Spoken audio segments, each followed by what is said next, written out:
Dalam pengantar buku On Time and Being, John Stambaugh mengajak pembaca menelusuri perjalanan pemikiran Heidegger dari masa awalnya hingga fase pematangan gagasannya.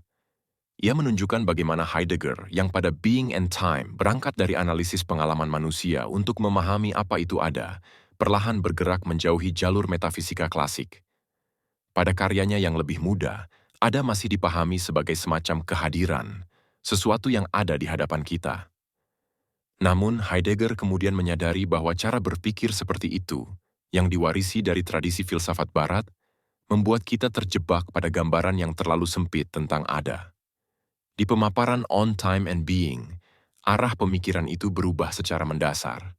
Alih-alih memulai dari manusia, Heidegger kini mencoba memulai dari ada itu sendiri, lalu menanyakan bagaimana ada dan waktu saling membuka kemungkinan satu sama lain.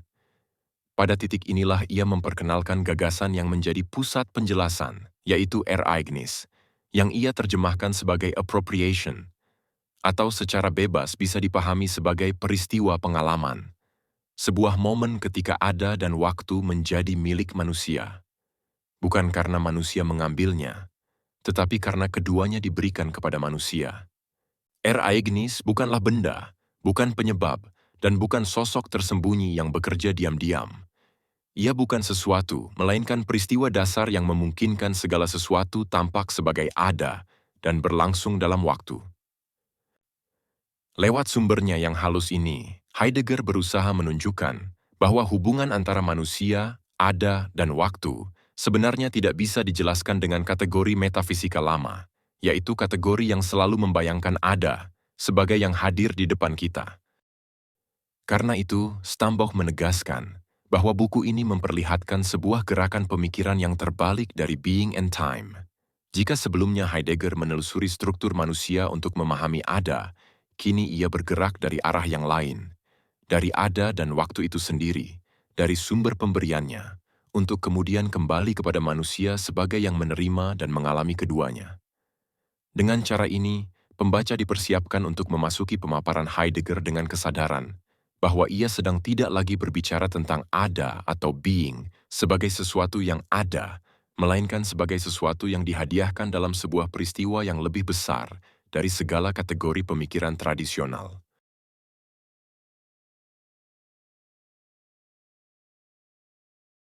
Kuliah Heidegger, On Time and Being, membuka dengan sebuah pengakuan jujur. Kita sering merasa paham apa itu ada dan apa itu waktu. Padahal dua kata ini telah kita gunakan selama ribuan tahun, tanpa pernah sungguh-sungguh menyelidiki apa yang mereka maksudkan. Heidegger mengingatkan bahwa seluruh tradisi Barat cenderung menganggap ada sebagai sesuatu yang hadir di hadapan kita, seolah-olah ada hanyalah yang ada sekarang. Cara pandang ini tampak masuk akal, tetapi justru menutup kemungkinan untuk memahami ada sebagai sesuatu yang lebih dalam dari sekadar kehadiran sesaat. Begitu pula waktu biasanya kita bayangkan sebagai deretan sekarang yang lewat satu persatu, seperti angka pada jam. Pengertian yang terlalu sempit ini membuat kita lupa bahwa waktu adalah sesuatu yang jauh lebih kaya daripada sekadar hitungan detik. Untuk membebaskan kita dari cara pikir lama ini, Heidegger mengubah satu ungkapan sederhana yang menggeser seluruh pondasi metafisika Barat. Ia tidak lagi berkata, ada itu adalah, tetapi memilih mengatakan ada yang ada atau there is being. Es gibt Sein. Dalam bahasa Jerman, es gibt secara literal berarti ia memberi. Maka alih-alih menegaskan bahwa ada itu sebuah hal yang ada begitu saja, Heidegger ingin kita melihat bahwa ada adalah sesuatu yang diberikan, sesuatu bekerja yang menghadirkan ada kepada kita. Dari sini, pertanyaan pun berubah. Bukan lagi apa itu ada, melainkan apa yang memberi ada. Langkah berikutnya, Heidegger menjelaskan bahwa ada pada dasarnya adalah presensing, kemunculan atau kehadiran yang terbuka di hadapan manusia. Namun kehadiran ini bukan sesuatu yang berdiri sendiri. Ia selalu bergerak bersama waktu. Sesuatu hadir hanya bisa hadir karena ada masa depan yang mendekat, masa lalu yang terus bekerja, dan masa kini yang muncul dari pertemuan keduanya. Karena itu, tidak mungkin memahami ada tanpa terlebih dahulu memahami cara waktu bekerja. Tetapi bagi Heidegger, waktu tidak bisa lagi dipahami sebagai barisan sekarang yang berjalan maju seperti detak jam. Ia menolak gambaran itu. Ia mengajak kita melihat bahwa waktu sejati justru terbentuk dari pemberian timbal balik antara tiga dimensi.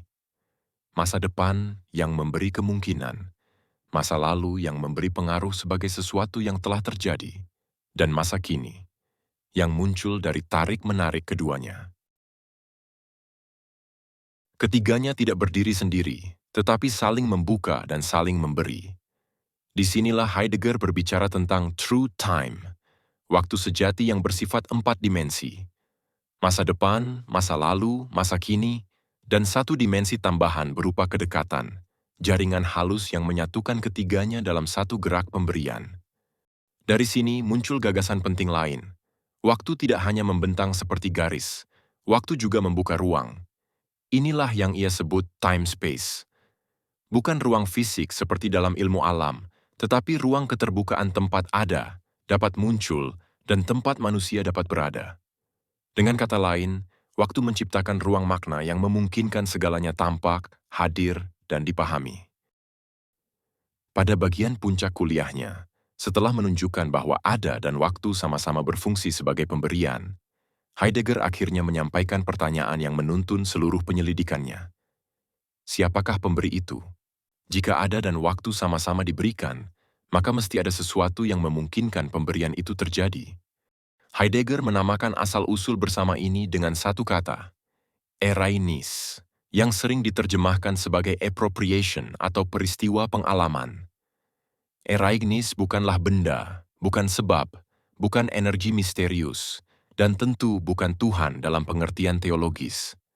Ia adalah peristiwa dasar di mana ada dan waktu menjadi milik manusia, peristiwa yang memungkinkan keduanya muncul dan hadir kepada kita. Karena ereignis bekerja sebelum segala kategori metafisika, ia tidak bisa digambarkan sebagai sesuatu. Ia adalah cara pemberian itu sendiri.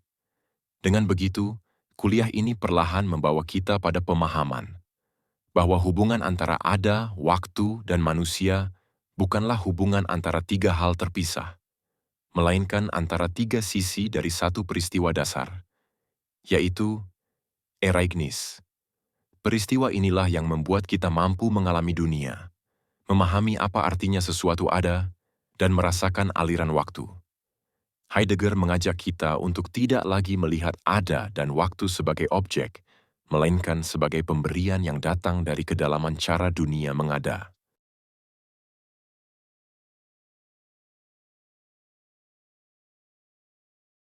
Setelah pemaparan time and being selesai, rangkaian perbincangan mendalam disusun untuk menyingkap ulang gagasan-gagasan yang telah diajukan Heidegger. Rangkaian diskusi ini tidak menghadirkan teori tambahan, melainkan berfungsi seperti cahaya yang memperjelas kontur teks, memungkinkan para pembacanya melihat kembali argumen Heidegger dengan sensitivitas yang lebih tajam. Sedikit demi sedikit, pembacaan bersama itu memperlihatkan bahwa apa yang tampak rumit pada pandangan pertama ternyata menyimpan gerak pemikiran yang jauh lebih radikal. Pada tahap awal, perhatian kembali diarahkan pada ungkapan yang sering terdengar sederhana, tetapi sangat menentukan. It gives, es gibt. Heidegger berulang kali mengatakan it gives being atau it gives time. Namun diskusi bersama menegaskan bahwa it di sini tidak boleh dipahami sebagai sesuatu. Bukan kekuatan, bukan agen, bukan pula entitas misterius. Kata itu muncul semata karena bahasa kita memaksa struktur subjek predikat. Justru di titik inilah Heidegger ingin menembus batas bahasa. It bukan penunjuk, melainkan jejak kosong dalam bahasa yang kita gunakan untuk menamai proses pemberian yang lebih mendasar daripada segala sesuatu. Karena tidak ada bentuk lain yang tersedia dalam struktur bahasa, ungkapan it hanyalah cara sementara untuk berbicara tentang sesuatu yang sebenarnya tidak memiliki penyandang di baliknya. Dari pemahaman itu, pembacaan bergerak menuju persoalan hubungan manusia dan waktu. Dalam pandangan umum, waktu sering dianggap sebagai sesuatu yang berdiri di luar diri, seakan manusia hidup di dalamnya sebagaimana makhluk hidup berada di dalam ruang. Sebaliknya, tradisi lain menempatkan waktu sebagai bentuk yang dilahirkan dari struktur batin manusia. Heidegger menolak keduanya. Waktu tidak berasal dari manusia, dan manusia pun tidak berasal dari waktu. Keduanya merupakan pemberian yang berlangsung dalam cakrawala Eraignis. Hubungan manusia, ada, dan waktu tidak tunduk pada pola sebab akibat, melainkan terbentuk bersama di dalam satu peristiwa asal. Manusia menerima waktu bukan karena menciptakannya, tetapi karena telah berada dalam lingkup pemberian itu sejak awal. Pada titik ini, muncul pertanyaan yang selalu menghantui setiap pembacaan Heidegger. Jika demikian, apa sebenarnya Eraignis itu? Heidegger justru menolak arah pertanyaan tersebut. Pertanyaan apa segera memaksa Eraignis masuk ke dalam kerangka logika klasik. Kerangka yang menuntut segala sesuatu tampil sebagai objek yang dapat didefinisikan. Padahal Eraignis tidak tunduk pada pengobjekan. Ia bukan sesuatu yang berdiri sebagai objek, bukan konsep yang menunggu definisi. Satu-satunya cara memahami Eraignis adalah mengikuti geraknya, memperhatikan bagaimana ia bekerja dalam pemberian ada dan waktu, serta bagaimana ia membuka kemungkinan bagi manusia untuk berada. Eraignis tidak ditangkap sebagai benda, tetapi dikenali melalui jejak kehadirannya dalam cara dunia tersingkap bagi kita. Dari sini muncul penegasan penting. Manusia tidak menempati peran pusat, melainkan peran penerima. Dalam Eraignis, manusia bukan pengendali, melainkan pihak yang di-appropriate, yang diambil alih, diterima, dan disesuaikan, agar dapat berada dalam ruang pemberian ada. Kemampuan manusia untuk memahami, menafsirkan, dan mengalami kehadiran bukanlah hasil keunggulannya sendiri, tetapi buah dari ruang keterbukaan yang telah lebih dulu disediakan oleh Eraignis. Dengan demikian, manusia menjadi manusia, karena telah dicakup dan ditata oleh pemberian itu. Keseluruhan rangkaian penjelajahan ini mengajak pembacanya untuk tidak lagi membaca Heidegger dengan peta metafisika lama. Ia membuka jalan menuju cara berpikir yang lebih lembut, lebih mendengar, dan lebih peka terhadap pemberian yang selalu mendahului kita. Alih-alih memandang dunia sebagai tatanan objek atau hubungan sebab akibat, perhatian diarahkan pada peristiwa asal, tempat dunia menjadi mungkin bagi manusia, peristiwa yang oleh Heidegger disebut Eraignis. Bagian The End of Philosophy and the Task of Thinking adalah salah satu teks yang paling menentukan dalam keseluruhan buku, karena disinilah Heidegger menjelaskan mengapa seluruh tradisi filsafat barat telah sampai pada batasnya. Ia tidak mengatakan bahwa filsafat mati atau berhenti, tetapi bahwa filsafat telah menyelesaikan jalur yang selama 2000 tahun ditempuhnya, sebuah jalur yang dimulai oleh Plato, diperkuat oleh metafisika, dan berakhir di dunia modern yang sepenuhnya didominasi teknologi. Heidegger menunjukkan bahwa metafisika barat selalu memahami ada dengan cara yang sama, sebagai sesuatu yang hadir, sesuatu yang dapat ditangkap, ditentukan, dan dikuasai oleh pikiran. Sejak Plato, ada dipahami sebagai idea, sejak Aristoteles sebagai substansi, sejak Descartes sebagai objektivitas, dan pada masa modern sebagai materi yang bisa dihitung. Di dunia kita sekarang, seluruh cara memandang ada akhirnya dilebur ke dalam kerangka yang paling kuat, yaitu teknologi. Dalam teknologi modern, ada tampil sebagai sesuatu yang sepenuhnya siap diambil, siap diatur, siap dikelola, sebuah objek yang hanya bernilai sejauh ia bisa diukur. Dengan kata lain, teknologi tidak sekadar menggunakan ada, tetapi memaksa ada tampil hanya dalam bentuk yang dapat dikuasai. Pada titik inilah metafisika mencapai puncaknya sekaligus menemui batasnya. Metafisika, yang pernah menjadi fondasi segala pengetahuan, kini menjadi cara berpikir yang tak lagi mampu menanyakan ada. Mengapa? Karena teknologi telah mengambil alih seluruh medan pengalaman manusia. Cara kita bekerja, melihat dunia, bahkan cara kita menafsirkan diri sendiri telah terserap ke dalam logika efisiensi, kalkulasi, penguasaan, dan produksi. Dunia menjadi sesuatu yang harus siap pakai dan siap dihitung. Dalam kondisi seperti ini, metafisika tidak bisa lagi membuka pertanyaan yang dulu menjadi jantungnya. Apa artinya sesuatu itu ada? Setelah mendiagnosis keadaan ini, Heidegger tidak meminta kita kembali ke masa lalu. Ia tidak ingin kita kembali ke Plato, ke Aristoteles, apalagi ke metafisika tradisional. Sebaliknya, ia mengajak kita mengambil langkah besar, yaitu meninggalkan metafisika. Namun meninggalkan bukan berarti menolak. Meninggalkan berarti mengambil posisi baru, yang memungkinkan kita melihat sesuatu yang selama ini tersembunyi di balik seluruh sejarah filsafat, yaitu pemberian ada itu sendiri. Dari sinilah muncul gagasan tentang tugas pemikiran yang baru. Tugas ini tidak lagi bersifat filosofis dalam pengertian tradisional.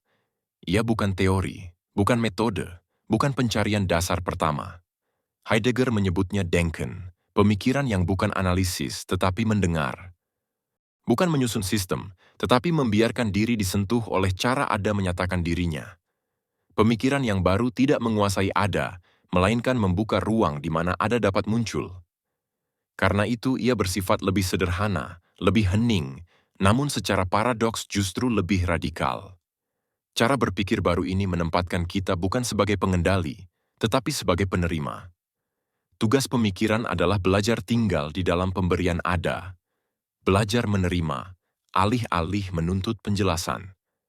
Dalam bahasa Heidegger, pemikiran ini adalah pemikiran yang menyiapkan jalan bagi Ereignis, peristiwa dasar yang memberi ada dan waktu kepada manusia. Karena itu, Heidegger menekankan bahwa tugas baru ini bukan proyek akademis atau ilmiah. Ia bukan riset, bukan eksperimen, bukan penyusunan teori. Ia adalah cara keberadaan manusia, sebuah sikap batin yang memungkinkan kita berjalan keluar dari bayang-bayang metafisika dan masuk kembali ke dalam kedekatan dengan ada. Manusia tidak lagi menjadi pusat yang berpikir, tetapi menjadi seseorang yang dipanggil untuk mendengar. Dan dengan belajar mendengar ini, mendengar cara ada, memperlihatkan diri, cara waktu membuka ruang, cara dunia hadir, manusia akhirnya bisa memasuki wilayah pemikiran yang lebih asli, wilayah yang selama ini tersembunyi oleh dominasi metafisika dan teknologi. Dengan demikian, bagian ini mengakhiri bukan saja pembahasan mengenai filsafat, tetapi juga perjalanan panjang cara kita memahami dunia. Ia membuka pintu bagi bentuk berpikir yang tidak diarahkan oleh logika penguasaan, melainkan oleh kesiapan untuk menerima pemberian. Dan justru dalam kesediaan menerima itu, kesediaan berdiri di hadapan ada tanpa memaksa, Heidegger melihat harapan bagi masa depan pemikiran manusia.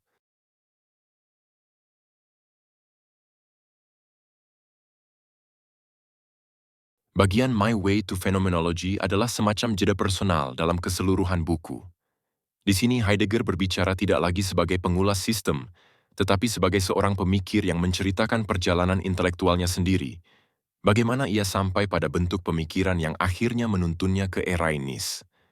Nada tulisannya bersifat reflektif, bahkan intim, seolah ia ingin menunjukkan kepada pembaca bahwa pemikirannya bukan hasil spekulasi abstrak, melainkan perjalanan panjang yang penuh penemuan dan penyingkapan.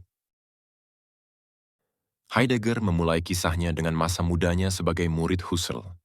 Ia mengenang bagaimana fenomenologi Husserl sangat memengaruhinya, terutama prinsip sentral fenomenologi, yaitu kembali kepada hal itu sendiri, yakni kembali pada pengalaman konkret sebagaimana ia tampak.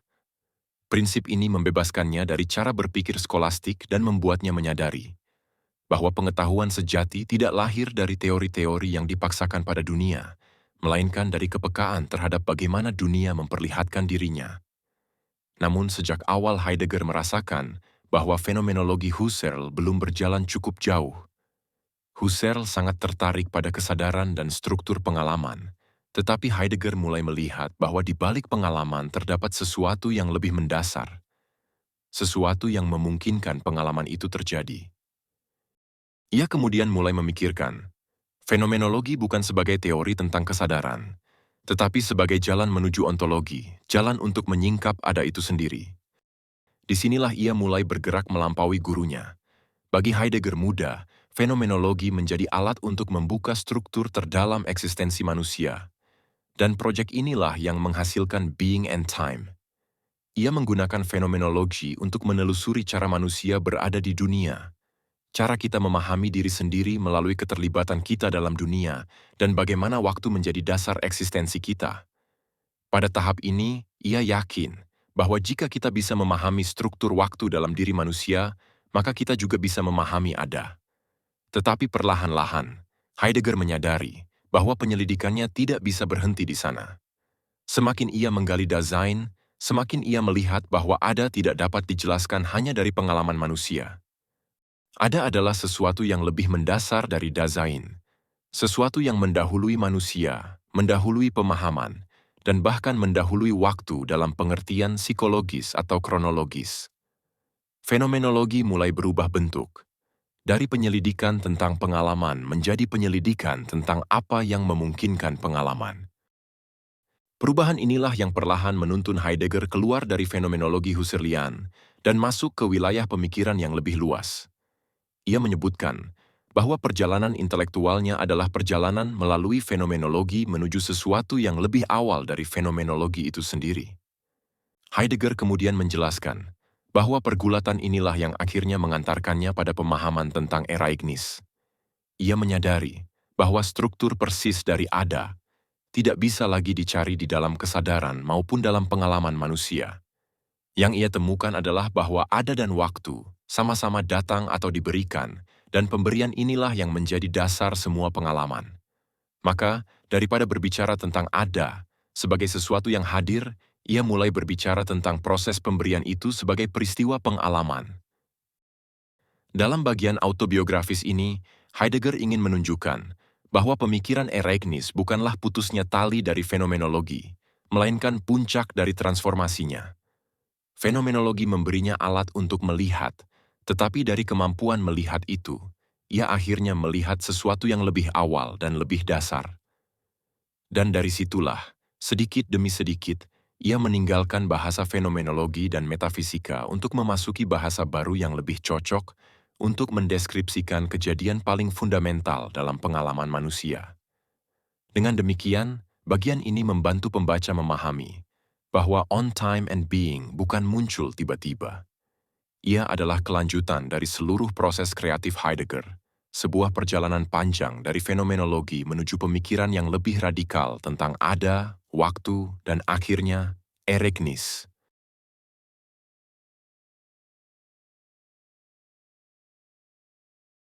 Jika kita melihat kembali perjalanan seluruh buku On Time and Being, kita akan merasakan bagaimana Heidegger perlahan menuntun kita meninggalkan cara berpikir lama untuk memasuki medan pemikiran yang benar-benar baru. Ada pergeseran besar yang terjadi, bukan sekadar perubahan istilah, tetapi perubahan arah seluruh tradisi filsafat Barat. Heidegger tidak lagi bertanya, apa itu ada? Karena baginya pertanyaan itu sendiri sudah terjebak pada pandangan metafisis yang menganggap ada sebagai sesuatu, sebuah entitas yang bisa ditentukan dengan definisi. Ia mengajak kita melihat, ada bukan sebagai benda, bukan pula sebagai konsep, tetapi sebagai presencing, sebagai kehadiran yang berlangsung, yang datang dan membuka diri di hadapan manusia. Begitu pula, waktu tidak lagi dipahami sebagai garis lurus yang terdiri dari sekarang-sekarang-sekarang. Gagasan waktu seperti itu, yang diwarisi dari Aristoteles dan dipertajam oleh sains modern, membuat kita melihat waktu secara datar, linier, dan terukur.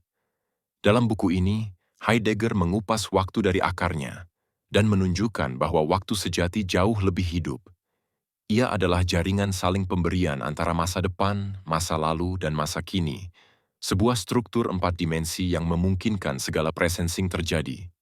Waktu bukan wadah kosong yang kita isi, tetapi cara di mana dunia membuka diri. Namun lompatan terbesar Heidegger terletak pada gagasan Ereignis, peristiwa pemberian yang menjadi dasar munculnya ada dan waktu. Dalam On Time and Being, Ereignis menjadi istilah kunci yang menggantikan seluruh kerangka metafisika. Ia bukan objek dan bukan sebab, tetapi peristiwa dasar yang memberikan ruang bagi presensing dan menyediakan horizon bagi waktu. Melalui Ereignis, ada dan waktu tidak lagi dilihat sebagai dua unsur yang berdiri sendiri, tetapi sebagai dua sisi dari satu peristiwa mendasar yang memungkinkan dunia tampak dan memungkinkan manusia berada di dalamnya. Dari sini tampak jelas bahwa Heidegger tidak sekadar menambah teori baru ke dalam daftar panjang pemikiran metafisika. Ia justru membuka bentuk pemikiran yang lain sama sekali. Pemikiran ini tidak bertujuan menguasai, mengategorikan, atau menjelaskan dunia, tetapi belajar mendengar. Bagaimana ada memberi dirinya. Ini adalah pemikiran yang lebih dekat dengan pengalaman asli keberadaan. Pemikiran yang bergerak dari kedalaman yang mendahului subjektivitas dan objektivitas. Ada adalah presensing, cara kehadiran muncul dan berlangsung. Waktu adalah struktur pemberian yang memungkinkan presensing itu berlangsung. Dan eregnis adalah asal-usul bersama, peristiwa pemberian yang menghadirkan ada dan waktu sekaligus. Dengan kata lain, buku ini membawa kita ke titik di mana kita dapat melihat bahwa keberadaan, waktu, dan pemikiran itu sendiri lahir dari satu sumber yang sama, sebuah peristiwa yang tidak pernah sepenuhnya dapat diobjekkan, tetapi selalu dapat dirasakan dalam cara dunia hadir kepada kita. Inilah langkah paling jauh yang ditempuh Heidegger, membawa pemikiran kembali ke tempat asalnya, ke ruang keheningan di mana ada, waktu, dan manusia pertama kali saling menemukan satu sama lain,